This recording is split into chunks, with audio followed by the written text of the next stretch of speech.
channel, everybody. I hope you're all doing very, very well. Today I have two reviews for you, a drink review, and I will be reviewing 007 First Light.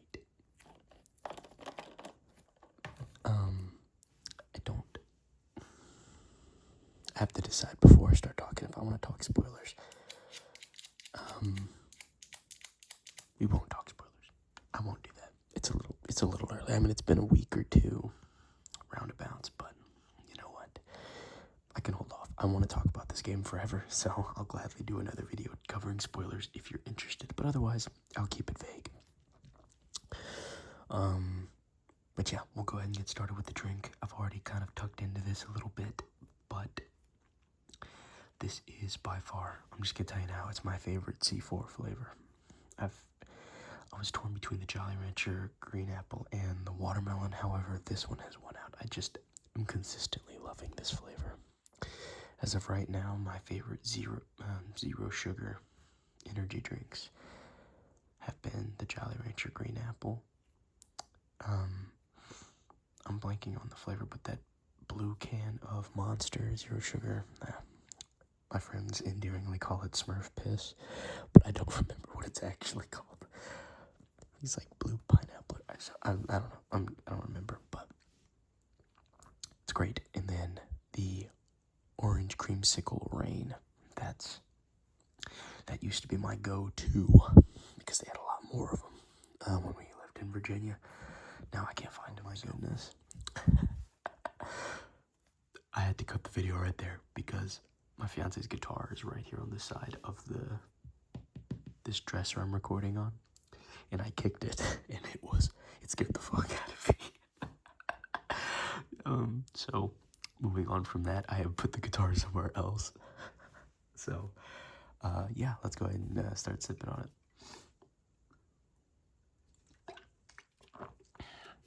It's so good. It just really balances flavors very well. It's got that, that sourness that would come with, that green apple flavoring. It's just so good, though. It is so good. If you like Jolly Rancher, give it a shot. If you're looking for a new flavor to try, this is one that I would recommend for my personal taste. I don't know if the sourness will be to everyone's liking, but it is to mine, which is something I'm going to say about First Light as well, to a lesser extent. I think more people are going to like First Light.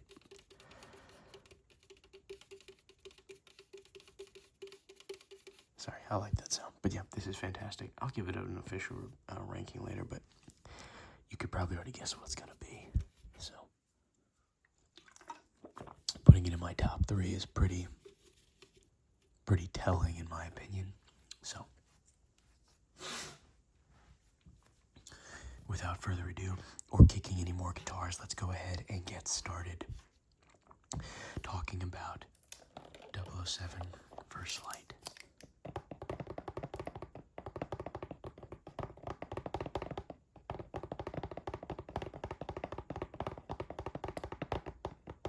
Now, I've done a ramble already talking about my excitement for the game before it came out, or before I got my hands on it. So I won't talk too much about that. I'll talk about what the game is, but I feel like it's important to say, we waited a very long time for this game. And there was a lot of worry considering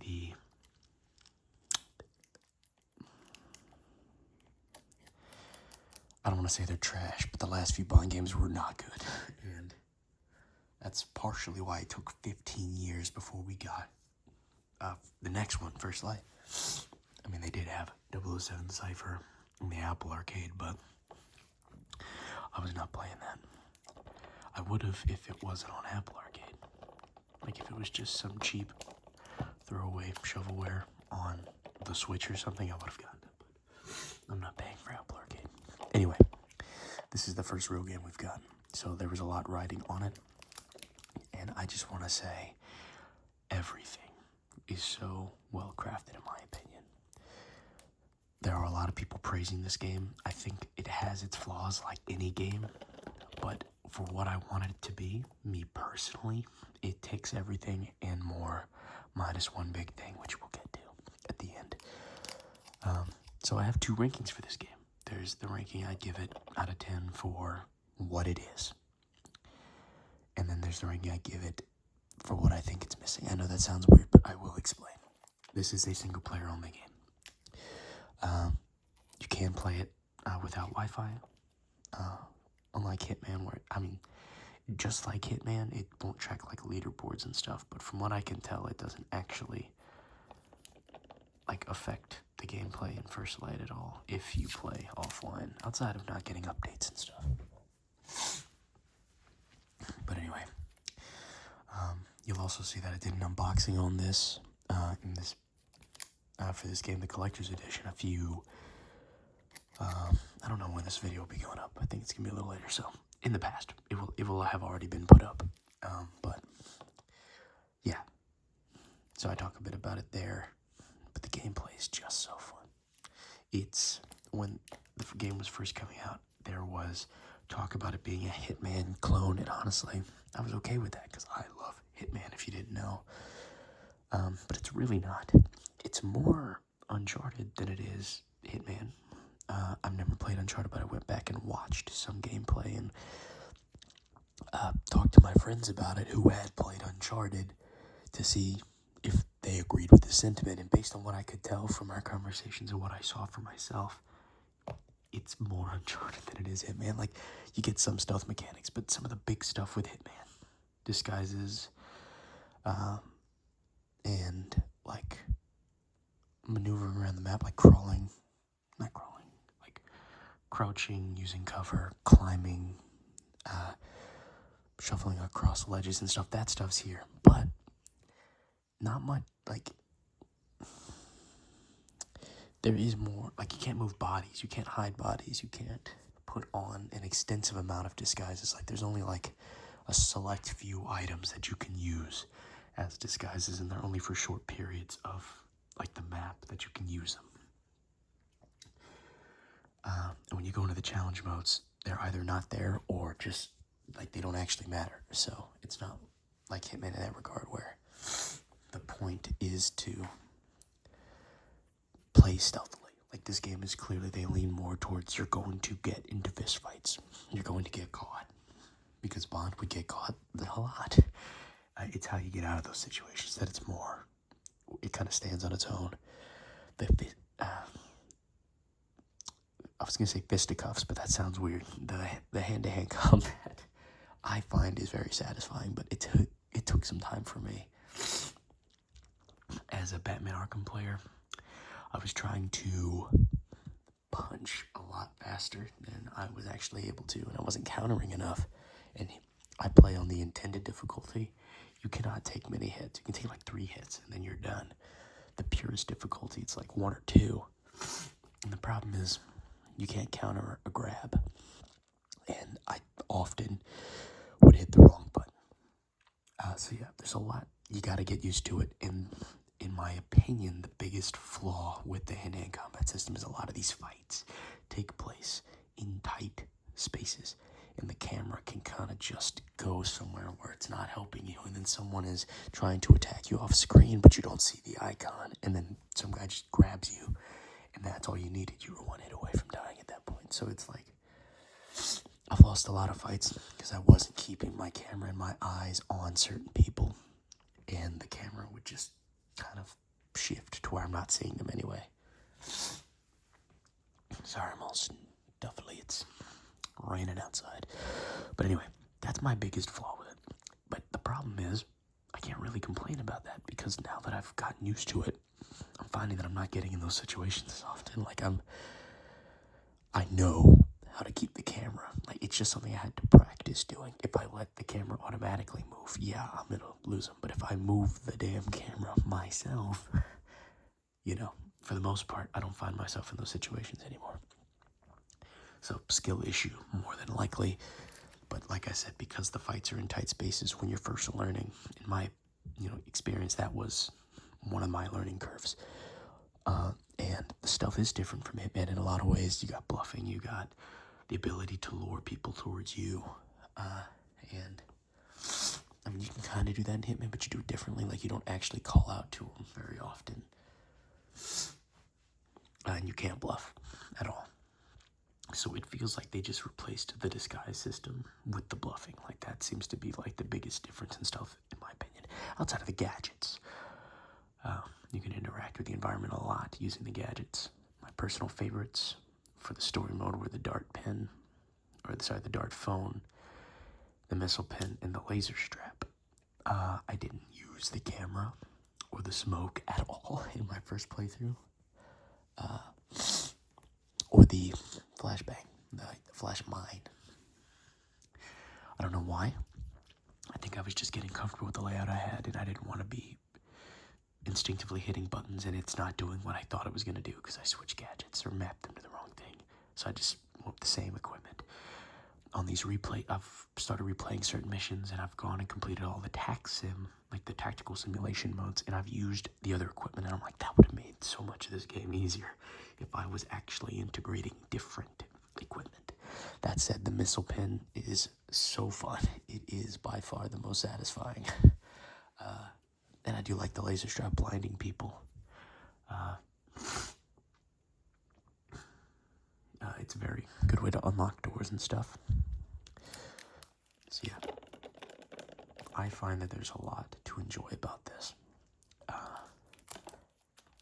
And then of course it's IO Interactive making it, so there's always going to be more content coming after, and I just find myself itching and scratching for more right now.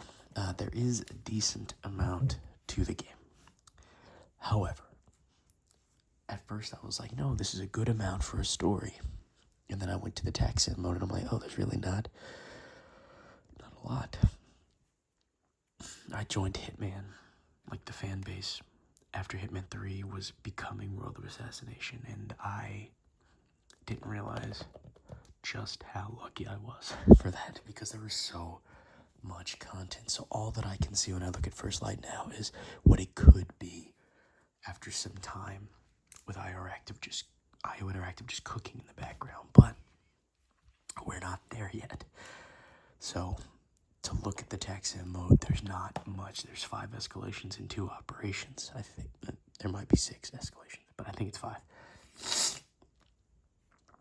Some are all right. I didn't care for the escalations that much. They were pretty boring. They honestly felt more like complicated tutorials. Like, they were very specific with the challenges and things you had to do. And sometimes that was fun.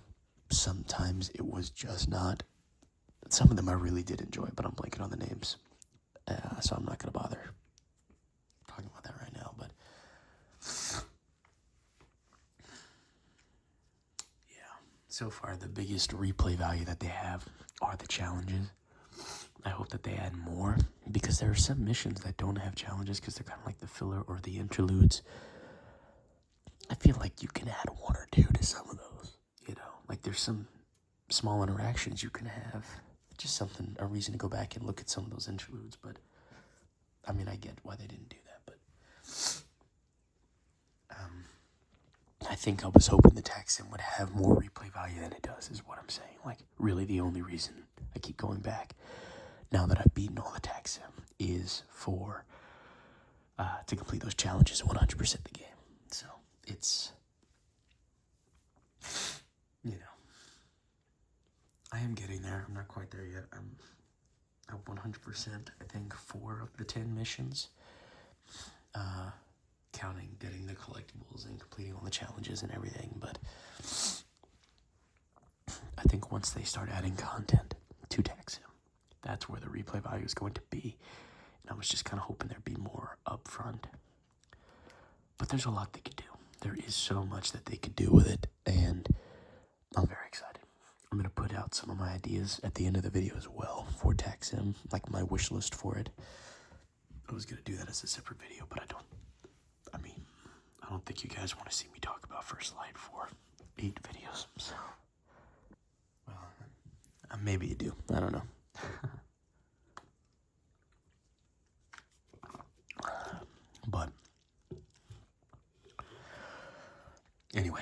So, story mode. It's very good. There's 10, like, main missions, and like I said, there's interludes in between. The first mission is fantastic. That is the mission that kind of puts him on MI6's radar and kicks off the story very well, in my opinion. I think it's a fantastic prologue. One of my favorite levels of the game. It goes through a few other levels. Again, no spoilers. He gets his training at MI6, which I enjoyed those levels more than I thought I would. A lot more. Truly, when I first started playing, I'm like, all right, let's get this over with. But they do some fantastic work introducing the characters and creating those relationships, and I genuinely cared for so much of the supporting cast, and I did not expect to. It was surprising, to say the least. But no, it was fantastic. I adore a lot of those characters.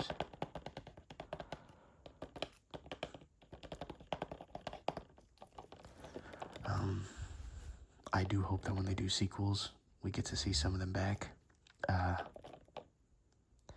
Obviously, some of them are, skipping to the end, some of them aren't going to have an impact on the sequel. You know, a few of them. Not necessarily the MI6 agents. I'm talking about all of the supporting cast of this game. Q had a big role, and I liked him a lot. Greenway I liked a lot. I love that actor. I love him from The Walking Dead. What's his name? Lenny James? Am I wrong on that? I could be wrong. Anyway, I loved the whole cast. I honestly think Moneypenny they could have done more with. I mean, she was kind of just there to give you missions. I mean, that's her role, but it felt like they gave everyone else a lot more to do, and then Moneypenny really just didn't do as much as them. And I'm hoping that in the sequels we get to see even more of her. Based on the way the last mission ends, I think that might be the case. As you expect, when the game ends, it's kind of Bond finally getting, he's earned his number. He's earned 007, and it really would kick off into an excellent sequel or DLC content for this. I would love for them to do this. I want them to give us DLC content here. Give us a lot of tech sim stuff. Give us maybe an extra story campaign, but keep it short. Make it a prologue to the sequel. You know what I mean? Like, for example, I don't think they need to jump to Spectre, but if they choose to do that for the sequel, all right, let it be Spectre, and let the DLC for this be kind of the seeds of that. Let this game, like, don't skip straight to Spectre for a DLC, if that makes sense. Like, you don't need to introduce them here, unless that's like the ending of the DLC. That's the kind of stuff I'd want. I'm glad that Spectre, spoiler alert, now I guess, Spectre is not name dropped in this game or anything. Like, it doesn't, like, if there are seeds to it, they've hidden them well enough that when the game comes out and they do those callbacks, it'll make sense. Unlike the way it happened with Daniel Craig's Bond films. But anyway, I just didn't, when I was talking about my wish list for this before, I didn't want Spectre to be so prominent in his early days. So I'm glad that they chose to do it this way. And you'll see what I mean if you play it, or if you already have, then you'll already know. Some of my favorite missions, I loved the ones from that they showed in the trailer at the chess tournament. That one was fun. That one felt the most Hitman. I wouldn't be surprised if that was one of the first levels they actually worked on. But I don't know. The driving is ludicrous. It's not great. That's one of the things I'm hoping that they work on in the future. It just feels so slow, even when you're going top speed. I got the notification that said I completed the challenge for going top speed, and I was like, really? Are we sure about that? It's a very boring car chase, and all of the drive, like, there's 2 driving sequences I kind of enjoy, and one of them I enjoy because you get out of the vehicle and start shooting, and then you get back in, and it really wasn't the driving part that I enjoyed. So something I hope that gets, like, maybe they can retcon some of it. I don't know. I know that there is a tax sim that they're bringing the Aston Martin Valhalla, where Luxio gets to drive and shoot for the first time in the game. So, hopefully it's better polished than the driving in the game currently. We will see about that. But that's one of the biggest downfalls for the game, is the driving, in my opinion. I liked the antagonist. I think they were pretty alright. Like, they were. Like, I like the mask. I'm not going to say what their name is or what they do, but I like the way that character is implemented. I think, so, another spoiler alert, they're not, like, necessarily the main villain, but they do face Bond more than the main villain. And it was, I feel like everyone else was kind of boring in comparison. I thought that character was much more fun to interact with. They're a psychopath. But there is a boss fight. There are a few boss fights, but there's a few that I really like. I wish that they were a little longer. A lot of the boss fights involve either straight up hand-to-hand combat, or they don't want you shooting at all and you're just using gadgets. And if you shoot them, you're not really going to do anything. It's going to deflect off them or something. Those are all right. I think that they're spaced out weird, so it feels like some of the harder boss fights were in the beginning, and some of the end were extremely easy. The first time you face off with the guy in the mask, I'm just being so for real, that's the most boring boss fight in the game, and that's like 75% through the game. 70%, 65, something like that. It was just like, damn. And then you face him again, and it's much better the second time, but it's like, I don't know. They just had some really good boss fights right before that. Why they chose to do it that way, I don't know. I wouldn't mind if they did some retconning there, going back and adding more to it. That said, they're not super long, the ones that I didn't like, and that might be part of why I didn't like it. It's just kind of boring, but I would love, honestly, I love the campaign the way it is. I wouldn't, like, if the options were change it completely or change nothing at all, I would change nothing at all. It was still fun. I just was shocked at some of the decisions that they made with that. Like I said, the first boss fight, when you're fighting, I don't even know if it's a spoiler, but you're fighting the bellhop from that trailer, the first trailer, the bellhop that he's fighting, chasing in the trailer. You fight him, obviously. And that's one of my favorite boss fights of the game. It's got a great atmosphere. There's a lot of environmental stuff you can do. There's even challenges involving breaking some of the environment and using it. And going from there, all the other boss fights were all right in comparison. I'm not going to spoil it. If I talk about any of the other ones, it's pretty big spoilers. But when you're, I think it's the second to last level, the base that you're infiltrating, there's some pretty cool stuff that you can do there with the environment and some of the equipment. I'm going to stop talking about non-spoilers because, this is ridiculous. Point is, I like the game. I really like the game. Story mode's fun. Tax Sim wishlist. I'm going to talk about that now before I forget. Some of the big things I'd like to see pertaining to what we've already talked about. Better driving mechanics for the racing mode, or the driving mode that they already said they're implementing. I would like to see boss fight replay. Like, give us a mode in Tax Sim specifically for replaying boss fights, where you can add modifiers, add those game changers. Maybe give me a bit more what I'm looking for without having to go back and change the story mode itself. I imagine that'd be a lot more work. But just copying and pasting those boss fights into a separate mode and making the changes from there. I'd love that. That's probably my number one. And then more operations. So in Tax Sim, the escalations are just like Hitman. You have a challenge, you play it, and then you have 2 more tiers of that where they add more game changers and make them harder each tier. Operations are you're dropped in a location and you have a set of tasks you have to complete and then exfiltrate. As of right now, the only two we have involve you picking something up and leaving. But the first one, you're in the laundry room of that chess tournament, and all the things you're picking up are just around the environment. The second one is the garden party, which is later in the story mode. You're in that location, and all of the things you have to pick up are on one of the NPCs are holding them, or 3 of the NPCs are holding them. So you have to distract them and take them, or beat them and take them.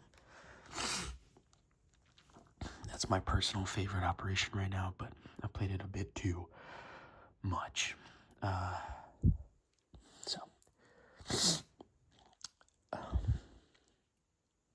What I'd like to see is additional operations where you get maybe some iconic moments from Bond history. Like, it doesn't have to necessarily be this James Bond. Like, you could go to, like, I don't know, maybe like Dr. No's hideout or something. Like, maybe characters or things that Amazon and IOI don't expect to use in the sequel or see.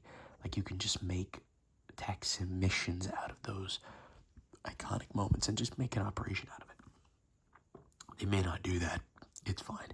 At the very least, I'd like to see more operations because they're more fun than the escalations, in my opinion. But, and then of course, more cosmetic options. I mean, what we have is fine. I just would like more anyway. Of course, more challenges to complete, more gadgets to use, more guns.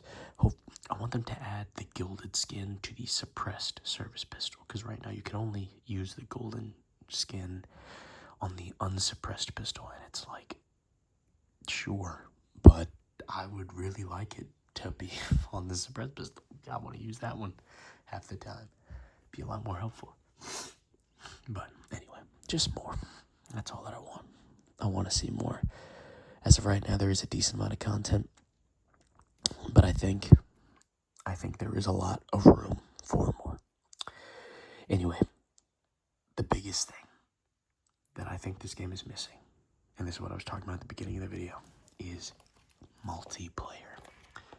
I'm a huge Bond fan. I've played a lot of Bond games in my day, and multiplayer was always one of the most played modes, and all of them, Everything or Nothing, From Russia with Love, Nightfire, and more recently I've been playing GoldenEye. I haven't had much multiplayer with that, but I got my dad to play a few rounds, and my fiance played a bit with me. I even played a bit of Quantum of Solace on the 360 back in the day. And this not having multiplayer is, I mean, I don't know exactly how they would make it work. I would be okay if in the sequel we get a multiplayer mode, but they just scale down the gameplay. Like, I don't know, maybe limit the gadgets or limit, I don't know how they would do it, but I would be okay with them making certain sacrifices to make it work. If it's going to sacrifice a good story, that's a different thing. But I would rather have an incredible story in lackluster multiplayer than incredible multiplayer in a lackluster story, if that makes sense. But I'm really hoping that we eventually get something, because I know IOI is working on the multiplayer mode for Hitman. I think that's a great way to test it, make it work, and then when it comes time to make the next Bond game, give us some kind of multiplayer. I'll take anything at this point. I don't even care if it's a fucking, like, you can play poker.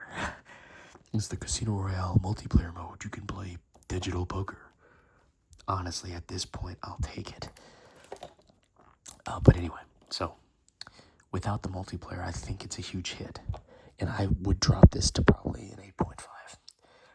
I know that's probably a steep hit, but like I said, I grew up with it. It's important to me. But ranking it for what it is, giving it a rating